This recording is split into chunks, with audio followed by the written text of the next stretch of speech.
नमस्कार, स्वागत आप सभी का एमपी दिन भर का बुलेटिन आप देख रहे हैं और आपके साथ मैं हूं पुनीत। चलिए करेंगे खबरों की शुरुआत और सबसे पहले एक बड़ी खबर की बात मुरैना से खबर है। 10,000 के इनामी डकैत के घर बुलडोजर चला दिया गया है। इनामी डकैत है ये कल्ला गुर्जर, इसका नाम है। घर पर बुलडोजर चलाया गया। दरअसल ये कल्ला गुर्जर नाम का ये जो डकैत है ये गुड्डा गुर्जर गिरोह का सक्रिय सदस्य है। कल्ला गुर्जर जिला पुलिस और प्रशासन की तरफ से संयुक्त रूप से यह कार्रवाई की गई और कल्ला गुर्जर के मकान पर बुलडोजर चलाने की यह कार्रवाई की गई है। इस पर 10,000 रुपए का इनाम भी है। इसकी तलाश में पुलिस लगातार जुटी हुई है और अब इसे सबक सिखाने के लिए और कमर तोड़ने के लिए, ऐसे अपराधियों की कमर तोड़ने के लिए यह कार्रवाई यहां पर की गई है। कल्ला गुर्जर 10,000 रुपए का इनामी डकैत गुड्डा गुर्जर गैंग का सदस्य, इसके घर पर बुलडोजर चलाया गया।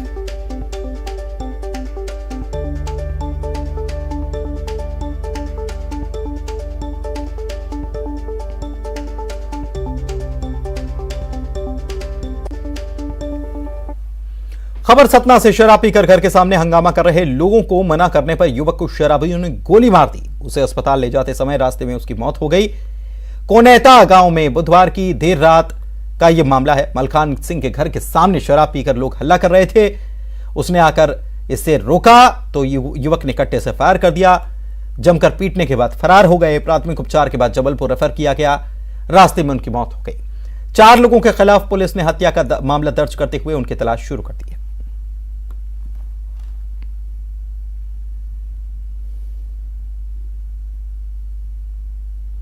तो मलखान सिंह गेट खोल के बाहर निकले और उन्होंने मना किया कि ये गाली वगैरह आप ना बको, हमारे घर में बहू बेटियां हैं, आप लोग आगे जाओ। इसी बात पे तू में होने लगी और इसी दौरान उनमें से एक व्यक्ति ने कट्टा से गोली चलाई जो मलखान सिंह के पेट में लगी और एक उसी व्यक्ति ने फिर उस कट्टे से बट से भी उसके सिर पर प्रहार किया और पुलिस आरोपियों की तलाश में है, बहुत नजदीक है, जल्दी गिरफ्तारी होगी। रतलाम से खबर। यहां पर मां बेटे की पिटाई का वीडियो आया है। घर में पटाखे फेंकने से मना करने पर पड़ोसियों ने मां बेटे को पीट दिया। पिटाई की घटना सीसीटीवी में कैद हो गई है। घायल महिला को जिला अस्पताल में भर्ती किया गया है। सुभाष नगर का यह पूरा मामला है।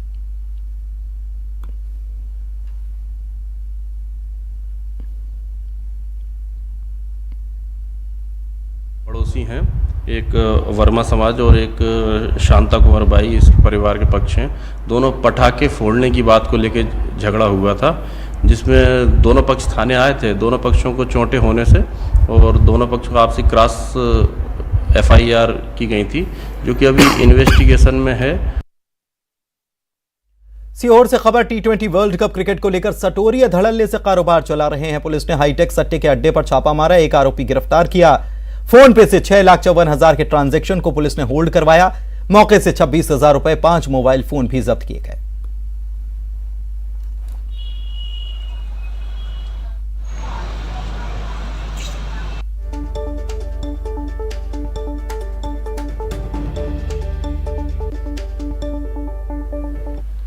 पूर्व बिशप पीसी सिंह के कब्जे वाली सद्भावना भवन को प्रशासन ने सील किया है। टीम तैयब अली चौक के पास स्थित मिशनरी कंपाउंड के सद्भावना भवन पहुंची। कमर्शियल कॉम्प्लेक्स समेत सभी दुकानों को खाली करने का समय दिया गया। ईसाई समाज के लोग इसका विरोध कर रहे थे। बाद में प्रशासनिक अधिकारियों ने सभी को जानकारी दी और इसे सील कर दिया। धार्मिक कार्यों के लिए शासन ने ये जगह आवंटित की थी, लेकिन पीसी सिंह ने यहां सद्भावना भवन बनाया और कमर्शियल कॉम्प्लेक्स बनाकर आर्थिक लाभ भी कमाया। 24 अक्टूबर को हाईकोर्ट में याचिका इसको लेकर दायर करते हुए स्टे लेने की कोशिश जरूर की गई, लेकिन ये याचिका बाद में खारिज कर दी गई थी। आदेश के परिपालन में आज पुनर्प्रवेश की कार्रवाई यहाँ की जा रही है। इसमें प्रमुख रूप से 4 हमारे इस प्रेमाइसेस में बिल्डिंग्स हैं, जिसमें ये एक सद्भावना भवन, आशा विकास केंद्र, एक हमारा ऑफिस लगता है आपका भारतीय खाद्य निगम का, दूसरा एक बैंक है इंडियन ओवरसीज बैंक। ये 4 प्रमुख रूप से व्यावसायिक गतिविधियां संचालित हो रही हैं। इनमें पुनर्प्रवेश की कार्रवाई की जा रही है। सतना में न्यूज 18 के खबर का असर हुआ। प्रधानमंत्री आवास योजना में घोटाले की खबर दिखाए जाने के बाद प्रशासन ने एक्शन लिया और घोटालेबाजों पर शिकंजा कसते हुए पूर्व सरपंच समेत 3 लोगों पर मामला दर्ज कराया। पूर्व सरपंच बलवेंद्र सिंह को हिरासत में ले लिया गया है। रोजगार सहायक और ब्लॉक समन्वयक को तलाशा जा रहा है। में एक FIR दर्ज हुई है धारा 409, 420, 34 के अंतर्गत 3 आरोपियों के विरुद्ध कि 61 हितग्राही थे। इन्हें प्राइम मिनिस्टर ग्राम आवास योजना के अंतर्गत जब उन्होंने आवेदन दिया कि हमें आवास चाहिए, तो उनको ये मालूम पड़ा कि उनके आवास तो ऑलरेडी सैंक्शन हो चुके हैं, राशि जारी हो चुकी है। जब ये मालूम चला तो पाया गया कि ये घोटाला है, तो CO साहब ने थाने पहुंचकर एक आवेदन देकर इस आशय की FIR दर्ज कराई है। पुलिस मामले का विस्तृत अनुसंधान कर रही है। सीधी के अमीलिया इलाके में कुछ जगहों पर हनुमान जी की प्रतिमा खंडित करने और चोरी करने का मामला आया। इसके बाद पुलिस मौके पर पहुंची, लोगों में गुस्सा था। पुलिस ने आरोपियों की तलाश शुरू कर दी और मूर्ति जो खंडित थी उसे विसर्जित कर हनुमान जी की दूसरी प्रतिमा पूजा पाठ के साथ विराजित कराई। आरोपियों का पता बताने वालों को इनाम देने की घोषणा भी पुलिस ने की है। प्रथम दृष्टया संज्ञान में आया कि यहाँ पर जो इसकी स्कूल के पास एक जो मूर्ति जो स्थापित थी उसको किसी अज्ञात चोरों के द्वारा चोरी करके ले गए हैं, और एक दूसरी जगह पे थोड़ी दूरी पर जो मूर्ति बाहर रखी हुई थी, चबूतरे पर स्थापित थी, उसको किसी ने खंडित किया है। इस पर हमारे द्वारा दोनों अलग अलग घटनाओं का प्रकरण कायम करके विवेचना में लिया गया है, और निश्चित रूप से किसी व्यक्ति का शरारतपूर्ण और द्वेष फैलाने का कृत्य है, इसको हमने बड़ी गंभीरता से लिया है। हमारी टीम इसमें लगातार लगी हुई है। हमने इसमें जो भी सूचना देगा उसके लिए 10,000 रुपये का इनाम भी घोषित किया है, और हम निश्चित रूप से इसमें सफलता प्राप्त। ग्वालियर में मेयर इन काउंसिल यानी कि MIC की बैठक में आधा दर्जन से अधिक एजेंटों पर फैसला लिया गया, जिसमें निगम कर्मचारियों को 2,000 रुपये प्रतिमाह और पेंशनर्स को 1,000 रुपये प्रतिमाह चिकित्सा भत्ता दिए जाने का फैसला हुआ। इसके साथ ही 2022-23 के बजट में वरिष्ठ पार्षद और वार्ड समितियों की निधि के प्रावधान के लिए बजट में प्रावधान को मंजूरी दी गई। प्रधानमंत्री आवास मानपुर 2 और मेहरा सिरोल में 66 लिफ्ट लगाए जाने, महारानी स्कूल के पीछे 2 और 4 पहिया वाहन पार्किंग का ठेका क्षेत्रीय विधायक के विरोध के कारण शुरू न हो पाने से ठेकेदार द्वारा जमा राशि वापस करने का प्रस्ताव पारित किया गया। संपत्ति कर में 6% छूट की अवधि 31 अक्टूबर तक बढ़ाने का फैसला किया गया। निगम के द्वारा जब्त किए गए 69 वाहनों की नीलामी के साथ स्क्रैप मटेरियल की नीलामी के संबंध में आए प्रस्ताव पर चर्चा हुई। 7 लाख टन कचरे के वैज्ञानिक तरीके से निष्पादन के लिए स्वीकृत 33.16 करोड़ रुपए खर्च करने को भी मंजूरी दे दी गई। आज MIC की बैठक में 8-9 बिंदुओं को लेकर चर्चा हुई है, जिसमें नगर निगम कर्मचारी उनके स्वास्थ्य भत्ते में वृद्धि की गई है, और वरिष्ठ पार्षद, वार्ड समिति और पार्षद की मौलिक निधि का यहाँ से MIC से प्रस्ताव पास किया गया, परिषद के लिए भेज दिया गया है। संपत्ति कर में 6% छूट को अवधि बढ़ाकर 31 दिसंबर 2022 तक कर दी गई है, और भी अन्य मुद्दे थे जिन पर चर्चा हुई है। इधर टीकमगढ़ से बड़ी खबर यह है कि यहां न्यूज 18 के खबर का असर हुआ है। कलेक्टर ने नगर पालिका CMO को हटा दिया है। नगर पालिका CMO रीता कैलासिया को हटाया गया। लापरवाही बरतने को लेकर यह एक्शन हुआ है। कलेक्टर ने CMO को पद से हटाया है। कलेक्ट्रेट कार्यालय में उन्हें अटैच किया गया है। SDM CP पटेल को अब नगर पालिका CMO का प्रभार दिया गया है। न्यूज 18 ने प्रमुखता से यह खबर दिखाई थी, जिसके बाद इसका असर देखने को मिला। सीएम शिवराज सिंह चौहान सीहोर के बुदनी में जनसेवा शिविर में लोगों की समस्याएं सुनते नजर आए। 6 गांव के लोग अपनी समस्या को लेकर सीएम के पास पहुंचे थे। मंच से उन्होंने अधिकारियों को निर्देश भी दिए।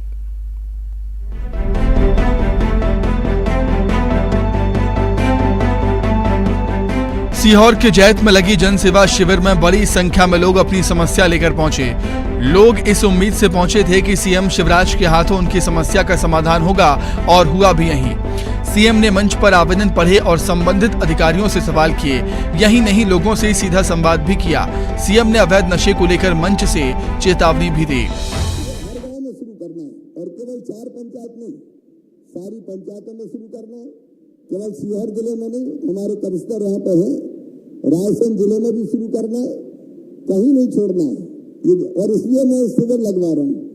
अलग अलग योजनाओं का लाभ लोगों को मिले, विकास के कामों के साथ बाकी चीजें करें।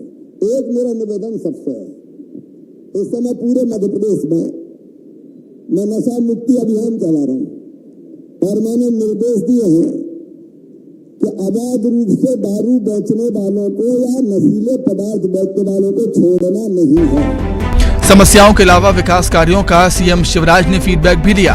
स्वयं सहायता समूह के गठन को लेकर भी निर्देश दिए। जन सेवा शिविर को लेकर प्रशासन ने पहले से तैयारी की थी। कुछ लोगों ने सीएम से सीधे बात करने की मांग की थी, लिहाजा प्रशासन ने सबको मौका भी दिया। इससे पहले सीएम शिवराज ने खेड़ापति मड़िया में पत्नी के साथ पूजा की और मां नर्मदा की आरती भी की। बढ़ते आगे, कांग्रेस नेता विवेक तनखा और दिग्विजय सिंह इंदौर पहुंचे। उन्होंने वकीलों के साथ बैठक की और आगामी भारत जोड़ो यात्रा को लेकर जानकारी दी। मीडिया से बात करते हुए दिग्विजय सिंह ने अरविंद केजरीवाल को बीजेपी की बी टीम बताया। उन्होंने कहा कि मल्लिकार्जुन खड़गे 80 साल के जवान हैं, कांग्रेस के लिए एक अच्छे राष्ट्रीय अध्यक्ष वे साबित होंगे। उन्होंने अपने रिटायरमेंट को लेकर कहा कि अभी 2026 तक उनका राज्यसभा का कार्यकाल बाकी है, इसके बाद वो सोचेंगे। मैं तो हमेशा कहता रहा हूं, अरविंद केजरीवाल भाजपा की बी टीम है। आज से 2012 से कह रहा हूँ, आप लोग मानते नहीं थे, अब समझ में आ रहा है। दिग्विजय सिंह जी, 74 साल की सोनिया गांधी की जगह 80 साल के खड़गे जी आ गए, तो ऐसे में बदलाव कैसे आएगा कांग्रेस? बात यह है, आप लोग सब कहते थे कि ये परिवारवाद चला हुआ है, परिवारवाद चला हुआ है। अब अगर खड़गे जी आए तो आपको इस बात की आपत्ति हो रही कि 80 साल का क्यों नहीं? 80 साल के कोई वो चलने फिरने में कोई दिक्कत है क्या उनको, या कोई मानसिक रूप से कोई कमी में है क्या? 80 साल के नौजवान हैं।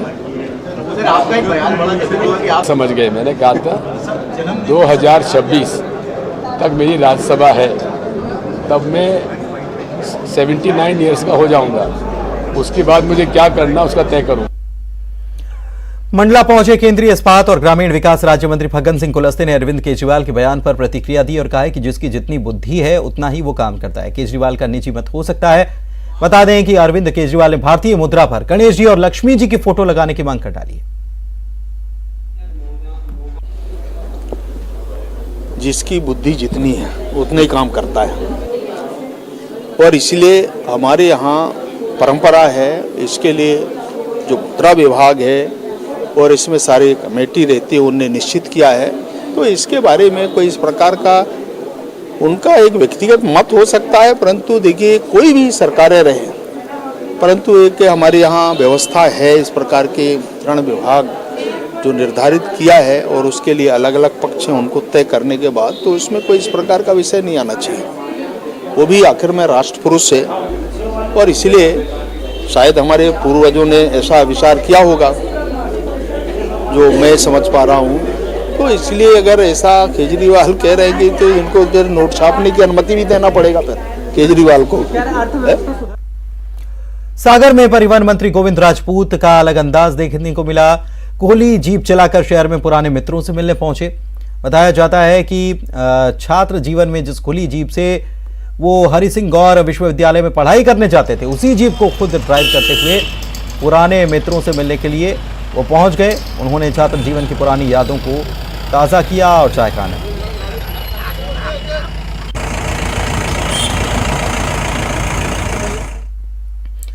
मंडला जिले में मंत्री फग्गन सिंह कुलस्ते ने डांस किया, हाथ में फरसा लेकर सांस्कृतिक गीतों पर जमकर थिरके। सांसद और केंद्रीय इस्पात और ग्रामीण विकास राज्य मंत्री दिवाली मनाने के लिए अपने गृह जिले मंडला पहुंचे हुए थे।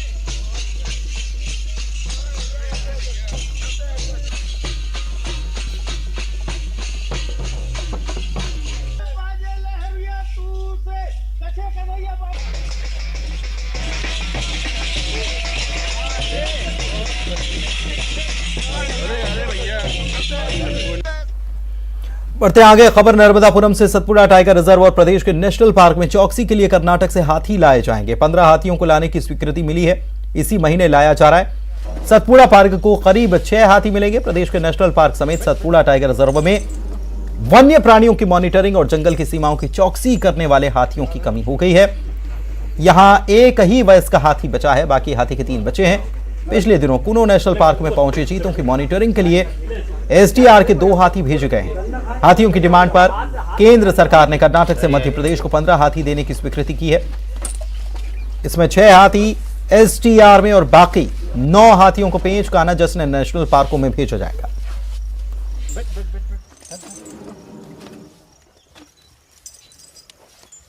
मध्य प्रदेश शासन तरफ से 15 हाथी कर्नाटक से लाने के लिए अनुमति प्राप्त हुई है। इसके तहत हम लोग 15 आरती कर्नाटक से लाएंगे। उसको मध्य प्रदेश में हम लोग अभी सतपुड़ा, कान्हा, पेंच 3 पार्क में इसको रखने के लिए प्लान कर रहे हैं। हाँ सर, STR में कितने हाथी आएंगे उनमें से? वो निर्भर करता है वहाँ से जिस कैंप में जितना, लगभग 5 हाथी। सियाचिन में ड्यूटी के दौरान हृदय गति रुकने से शिवपुरी का लाल शहीद हो गया। शहीद जवान की पार्थिव देह कल शिवपुरी पहुंचेगी। जवान के शहीद होने की खबर मिलते ही जिले में शोक की लहर फैल गई। सेना के जवान शिवपुरी के लाल अमर शर्मा के दुखद निधन से जिले में शोक की लहर है। शिवपुरी जिले के खरई भाट के रहने वाले 26 वर्षीय सेना के जवान अमर शर्मा लद्दाख के सियाचिन बॉर्डर पर -30 डिग्री सेल्सियस के बीच देश की रक्षा में तैनात थे। परिजनों को आर्मी हेडक्वार्टर से उनके निधन की सूचना मिली। इसके बाद उनका रो रो कर बुरा हाल है। जवान की पार्थिव देह शुक्रवार को शिवपुरी पहुंचेगी। उनके गृह ग्राम में उनका अंतिम संस्कार ससम्मान किया जाएगा।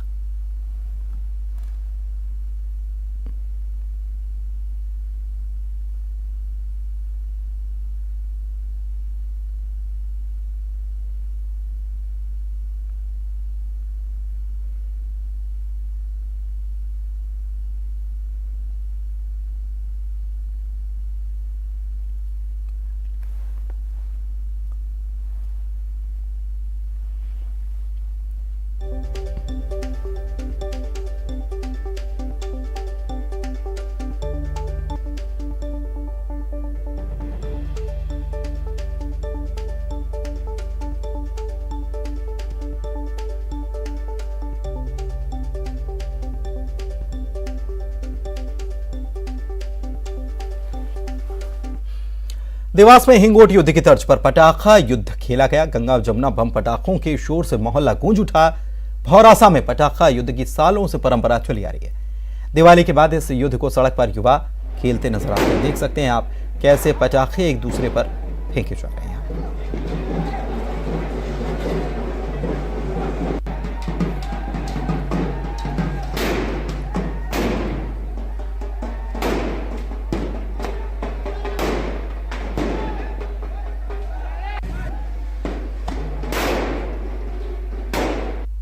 हमारे भौरासा नगर में कई वर्षों से एक ऐसी परंपरा है कि एक दूसरे के ऊपर पटाखे फेंके जाते हैं जलाकर, और दुकानें उस दिन सब बंद होती है, पूरा मार्केट बंद होता है। एक उत्सव के रूप में देखते आ रहे हैं हम कई वर्षों से। लेकिन देखा जाए तो ये परंपरा गलत है। अब उसमें घातक पटाखों का भी उपयोग किया जाने लगा है। दतिया महोत्सव के दूसरे दिन स्टेडियम में आज रंगारंग कार्यक्रम का आयोजन हुआ। मुंबई से आए गायक विनोद राठौर और उनकी टीम ने कई फिल्मी गाने सुनाए और दर्शकों का खूब मनोरंजन किया।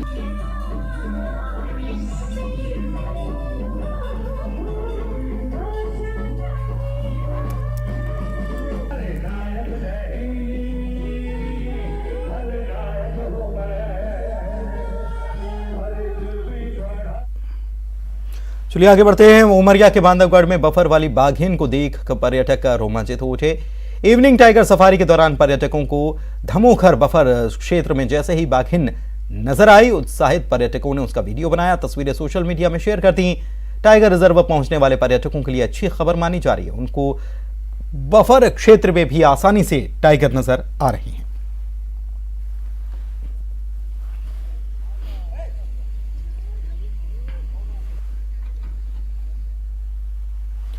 फैन या प्रशंसक तो आपने कई देखे होंगे और कई लोग होते भी हैं, लेकिन बिरले ही होते हैं जो जब किसी को चाहते हैं तो पूरे समर्पण के साथ चाहते हैं। इन्हीं बिरलों की फहरिस्त में एक नाम और जुड़ गया है और वो है स्वामी हिंदू सत्यनाथ का। क्यों और कैसे, आइए आपको बताते हैं।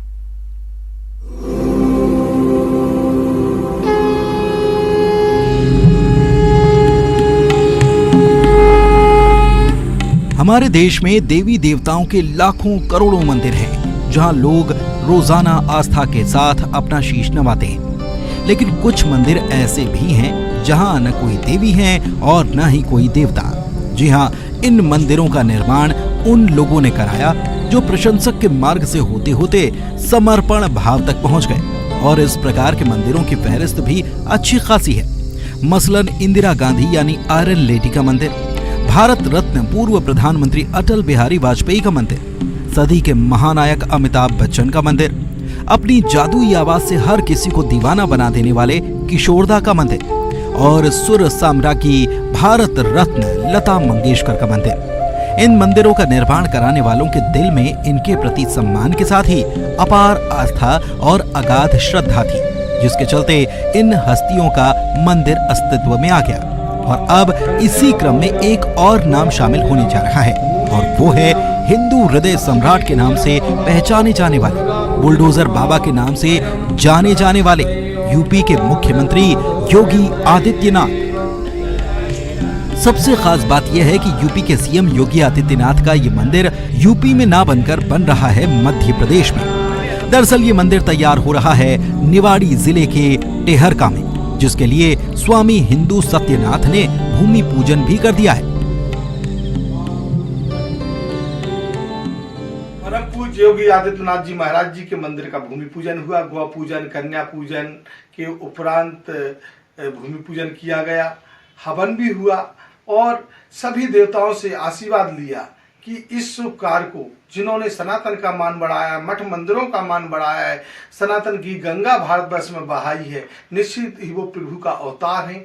उनके मार्ग पर, उनके मार्गदर्शन में भारत के सनातनी युवा चले, इसलिए इस प्रेरणा के लिए ये मंदिर बनाया गया है। मंदिर का निर्माण करने वाले स्वामी सत्यनाथ का कहना है कि सीएम योगी की लोकप्रियता बढ़ती जा रही है।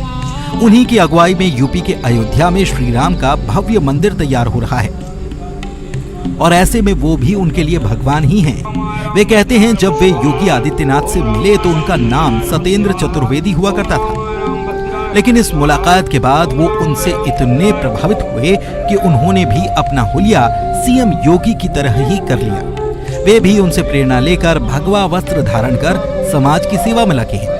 साथ ही उन्होंने अपना नाम भी बदलकर स्वामी हिंदू सत्यनाथ कर लिया है। इतना ही नहीं, इस क्षेत्र के लोग भी अब उन्हें इसी नाम से जानते और पहचानते हैं। ये पीड़ा का केंद्र बने, महाराज जी के पद चिन्हों पर चले और महाराज जी के आदर्शों को माने और सभी जातियों के साथ महाराज जी ने और समुदायों के साथ एक सभा रख के जो विकास किया है, इस राष्ट्र को विकास की गति से जोड़ा है, उन कार्यों को भी लोग समझें। इसलिए इस मंदिर को यहाँ पे नींव रखी गई है जो 2023 में बनकर तैयार होगा और महाराज जी से हम आग्रह करेंगे कि अपने शुभ हाथों से शुभारंभ करें। स्वामी हिंदू सत्यनाथ अब योगी आदित्यनाथ का मंदिर बनवाने जा रहे हैं। इसके लिए उन्होंने बाकायदा हिंदू रीति रिवाज के साथ मंत्रोच्चार करते हुए मंदिर के लिए भूमि पूजन कर दिया है, जिसके बाद अब मंदिर के निर्माण का काम शुरू हो जाएगा। वे बताते हैं कि मंदिर के निर्माण के लिए राजस्थान से कारीगर आएंगे और मंदिर पूरा होने के बाद योगी आदित्यनाथ की भव्य मूर्ति यहाँ लगाई जाएगी। इस मूर्ति को भी राजस्थान के कारीगर ही तैयार करने में जुटे हुए हैं। निवाड़ी से राजीव रावत के साथ bureau report, news 18 Madhya Pradesh, Chhattisgarh. MP में अग्निवीर सैनिकों की भर्ती प्रक्रिया शुरू हो गई है। ये 10 दिनों तक चलेगी। 45,000 युवा इस प्रक्रिया में शामिल होंगे।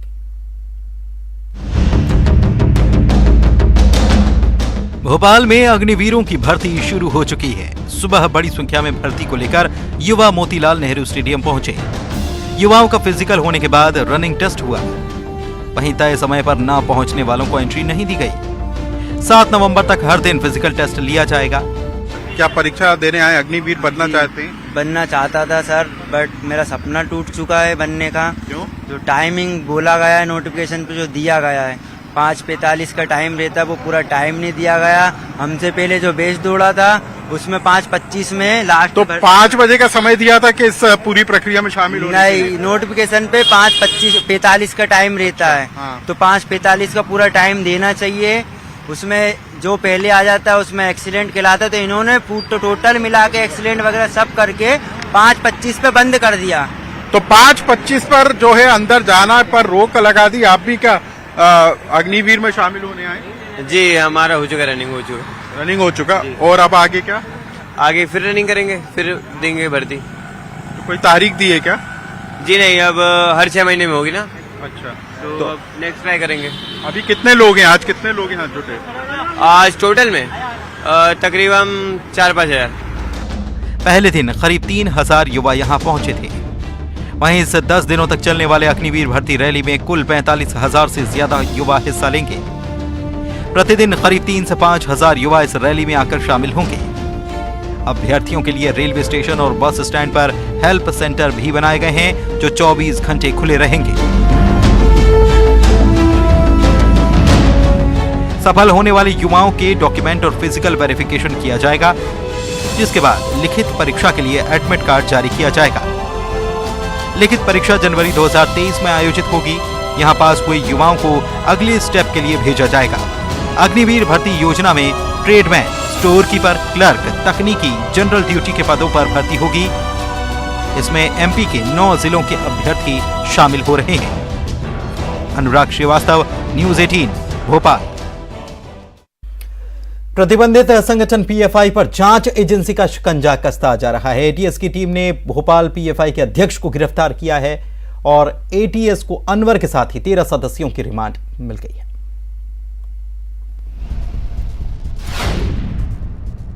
टेरर फंडिंग और संदिग्ध गतिविधियों को लेकर प्रतिबंधित संगठन पीएफआई के सदस्यों से लगातार पूछताछ चल रही है और इस संगठन पर जांच एजेंसियों का शिकंजा कसता जा रहा है। भोपाल पीएफआई के फरार चल रहे अध्यक्ष अनवर को भी गिरफ्तार कर लिया गया। अनवर पर 10,000 रुपए का इनाम घोषित था।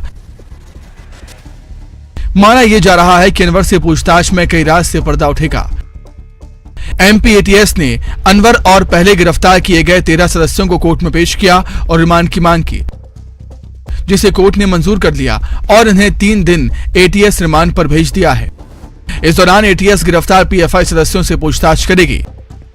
पूछताछ के दौरान एटीएस को कई बड़े खुलासे होने की उम्मीद है।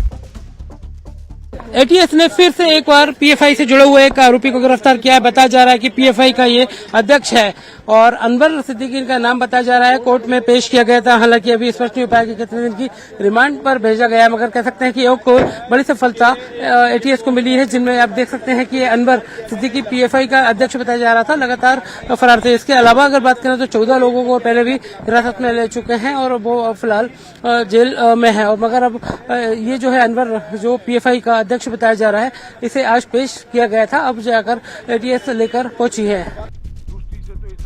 हरियाणा के सूरजकुंड में राज्यों के गृह मंत्रियों के सम्मेलन में प्रतिबंधित संगठन पीएफआई पर भी चर्चा हुई। इस दौरान केंद्रीय गृह मंत्री अमित शाह ने कहा कि पीएफआई के खिलाफ कड़ी कार्रवाई की जाएगी। देश में आतंकी गतिविधियों से निपटने के लिए साल 2024 तक हर राज्य में एनआईए की ब्रांच खोली जाएगी। एनआईए को व्यक्तिगत आतंकवादी घोषित करने के लिए यूएपीए के तहत अधिकार दिए गए हैं। अभी अभी पीएफआई पर प्रतिबंध लगाया गया। एनआईए को एक्स्ट्रा टेरिटोरियल क्षेत्र अधिकार देने का काम भी किया गया है और आतंकवादी से विचारधारा से अर्जित संपत्ति को जब्त करने का अधिकार भी एनआईए को दिया गया है। और हमने तय किया है 2024 तक देश के सभी राज्यों में एनआईए की शाखाओं को स्थापित कर एक दृढ़ आतंकवाद विरोधी नेटवर्क बनाने में हम सफल होंगे। पीएफआई की संदिग्ध गतिविधियों को लेकर देश भर में एनआईए ने छापेमारी की थी। इस दौरान एमपी में 17 लोगों को सुरक्षा एजेंसियों ने गिरफ्तार किया। इन लोगों से पूछताछ चल रही है। वहीं एटीएस की अब तक की पूछताछ में पीएफआई सदस्यों ने कई खुलासे किए। ये सदस्य देश विरोधी गतिविधियों के लिए युवाओं को उकसा रहे थे और प्रदेश में स्लीपर सेल बनाने की तैयारी कर रहे थे। Bureau report, news 18 Madhya Pradesh Chhattisgarh. और इसी के साथ इस बुलेटिन में इतना ही। नमस्कार।